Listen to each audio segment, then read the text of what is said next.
You know, it seems to me that releasing a new movie is a bit like going on a first date. You can wear all the right clothes, say all the right things, make all the right moves, but sometimes, for whatever reason, it just doesn't work out. Which brings me neatly along to the subject of today's video, the 2012 action thriller Dredd, starring Karl Urban in the title role. Based off the iconic 2000 AD comic book series, Dredd is set in a dystopian future where the world has become an irradiated wasteland known as the Cursed Earth, and what's left of humanity have crowded together into enormous mega-cities where violent crime and corruption are everywhere. With the conventional justice system no longer able to function, the only thing keeping humanity from tearing itself apart are the judges. Brutal and unforgiving lawmen authorized to act as police, judge, jury and executioner all at once. And the most decorated and feared judge of them all is Dredd. Now, this isn't the first big screen adaptation for Dredd. Sylvester Stallone had a crack at bringing the character to life in the mid-90s, and as much as I love Sly for the work he's done over the years, well, the less said about that movie, the better. You betray the law! Although it does still blow my mind that Martha fucking Kent was in that film. Damn man, those leggings. But a new century brings new possibilities, and the 2012 version was much more dark, violent and serious, and stayed more or less faithful to the source material. Karl Urban was a great choice for the main role, and unlike Stallone, whose ego ultimately got the better of him, Urban actually kept his judge's helmet on like he was supposed to. It really felt like Dredd could have been the start for a successful franchise, but for some reason the film failed to break out at the box office, which put the brakes on a potential sequel. But damn it, I really like this movie, so I'd say this calls for another episode of The Drinker Recommends.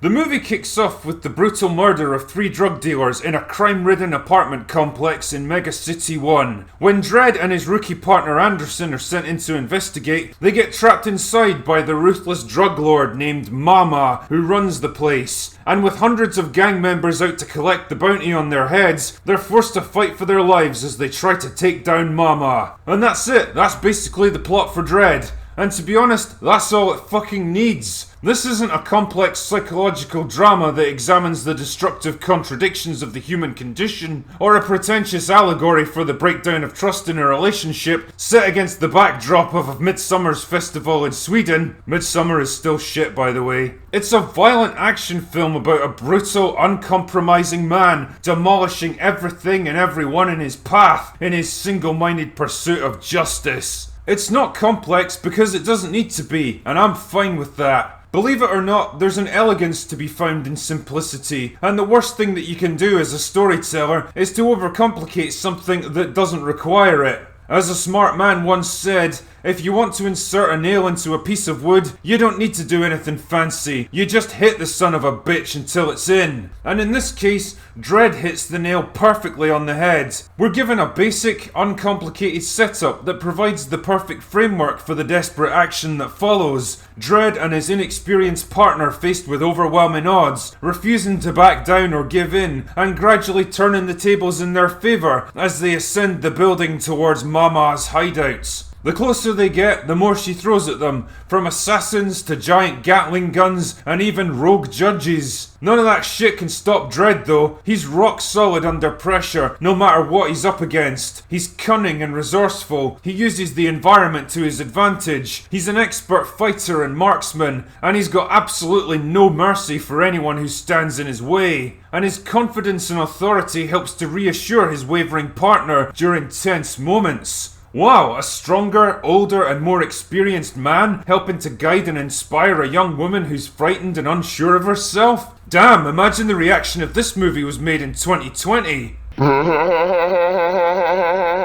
Karl Urban is absolutely brilliant as Dredd. He's a man of few words and even fewer emotions. Just like in the comics, he never takes his helmet off, but the actor's able to convey everything about the character despite all these limitations. Dredd is not a brave and compassionate hero that people want to follow. He's a hard and brutal man, molded by a hard and brutal world. He never sugarcoats things, and the only sentiments he inspires are fear and intimidation. Like these reassuring words he gives to Anderson at one point. If I don't come back and you get cornered, you might not want to get taken alive.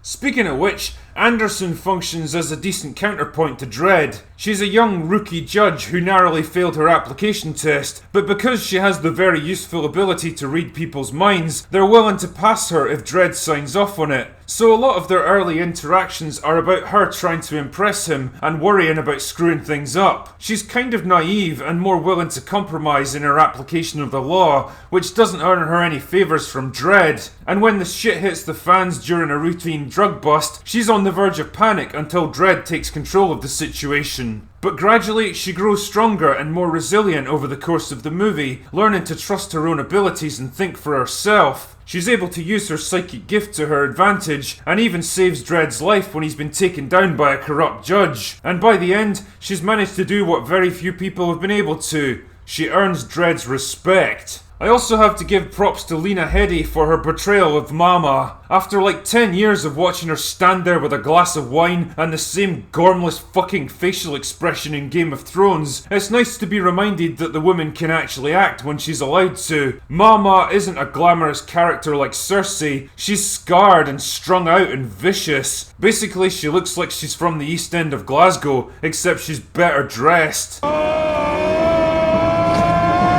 She's not a physical powerhouse, and the movie doesn't even try to pretend for 1 second that she could hold her own in a fight against Dredd. Thank God. That would have been the most embarrassing spectacle since Charlie's Angels. I love how she's rigged a dead man's switch like she thinks it'll protect her, but Dredd's just like, nah, it'll be fine. The man simply does not give a shit, and it's awesome. Needless to say, the sets and locations in Dredd aren't exactly beautiful to look at. Mega City 1 is a grim, dark, dirty place where everything's worn out and breaking down. Even Dredd's armour looks like it's been through the mill before he even starts the mission. But every once in a while, you get to see the effects of a drug called slow-mo, where all the colours are oversaturated and time slows down to a crawl, and it's absolutely mesmerising to watch, especially when you get to see the effects of explosive ammunition on human flesh. Overall, I really can't say enough good things about Dredd. It's a fun, visually interesting, and refreshingly uncluttered kind of movie, set in a brilliantly realised futuristic world, and featuring a pretty damn good adaptation of the iconic character. It's a real shame that it didn't get the praise and attention it deserved at the time, but honestly, if you haven't seen it already, then I recommend you give it a go. It's 95 minutes of your life that'll be very well spent. Anyway, that's all I've got for today. Go away now.